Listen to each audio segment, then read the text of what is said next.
I just remember thinking, wow, this is a big, like, it's just so many people around and it's still dark, like, here they come.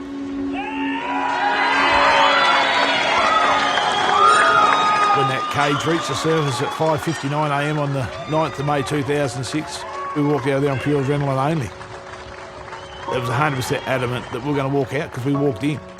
When we first got out and I seen my wife, that was probably the biggest moment in my life. Nothing topped that one yet. I don't want anything to top it either, really, because it was pretty out there. I did get a big crushing hug from Todd. There were over 200 people that contributed to getting Todd and Brant out. So there's a whole bunch of unsung heroes, as they say. How can you describe the relief that you've had? My knees are shaking and I haven't quite worked out where I am at the minute. The media frenzy was just overwhelming. I remember I said, drive past the Winnebago City, which is where all the media were. And I yelled out, Todd Russell doing an interview, Wells Street, Beaconsfield in approximately 20 minutes' time.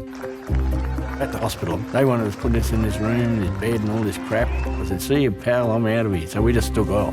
All the media went straight to there thinking I was going to do a media release, and that was my cue to sneak in the back door to the local pub and have a few beers with the boys. Have a laugh and a cry and a hug. It was just a phenomenal time and great to be around people, especially people that have been involved in our rescue.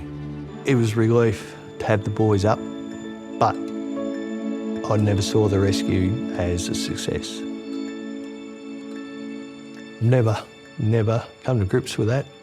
One guy didn't get to go home. It was all just too much. Like, I was still on a high way getting out, and then I was on a low because there was no way I could go to Launceston and went to that funeral. I do remember the first night that I spent in my own bed at home. I just dozed off, and a good friend of mine snuck up and he actually kissed me on the forehead, because that's just the relationship him and I had with best mates. And I actually came up out of the bed actually screaming.